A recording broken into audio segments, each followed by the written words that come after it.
Champions লিগের knockout match, সেখানে হবে না রিয়াল মাদ্রিদ ম্যানচেস্টার সিটি লড়াই, তা যেন এক কথায় অসম্ভব। অন্তত গেল 5 মৌসুম বিবেচনায় নিলে এই বিগ ভোল্টেজ গেমের বাইরে যাওয়ার সুযোগ নেই। স্বয়ং ফুটবল ঈশ্বরও যেন তাই চান, নতুবা লটারি ভাগ্যে কেনই বা ইংলিশ জায়ান্টদের দাঁড় করাবেন স্প্যানিশ বনেদিয়েনার সামনে।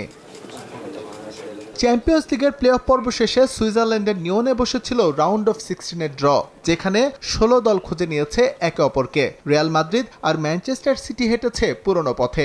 এর আগে 2019-20 মৌসুমেও শীর্ষ 16তে দেখা হয়েছিল দু দলের। সেবার রিয়াল মাদ্রিদকে 2 লেগে 4-2 ব্যবধানে হারিয়ে কোয়ার্টার ফাইনালে জায়গা করে নেয় ম্যানচেস্টার সিটি।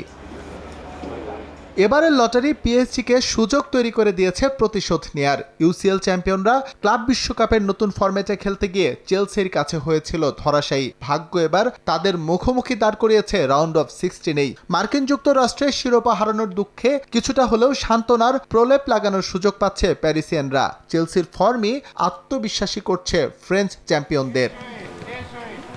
শীর্ষ 16তে সমানে সমান টক্কর হবে অ্যাথলেটিকো টটেনহ্যামের। লটারি ভাগ্যে তারা এখন একে অপরের প্রতিপক্ষ।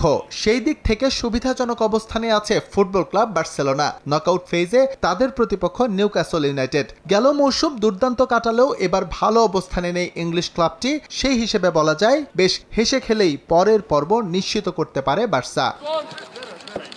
রাউন্ড অফ 16-এ তুলনামূলক সহজ প্রতিপক্ষ পেয়েছে লিভারপুল, বায়ার্ন মিউনিখ এবং আর্সেনাল। এদের মধ্যে থেকে সুবিধাজনক অবস্থানে গানার্স, তারা মুখোমুখি হবে ছন্দহীন লেভারকুসেনের বিপক্ষে। টার্কিশ ক্লাব গ্যালাতাসারাইকে পেয়ে বেশ আনন্দিতই লিভারপুল। আর শীর্ষ 8 নিশ্চিত করার লড়াইয়ে জার্মান জায়ান্ট বায়ার্ন মিউনিখের প্রতিপক্ষ আতালান্তা। ইতালিয়ান সেরিয়ার একমাত্র ক্লাব হিসেবে তারা প্রতিনিধিত্ব করছে চ্যাম্পিয়ন্স লিগের শীর্ষ 16-তে। এস এম ইকবাল, সময় সংবাদ।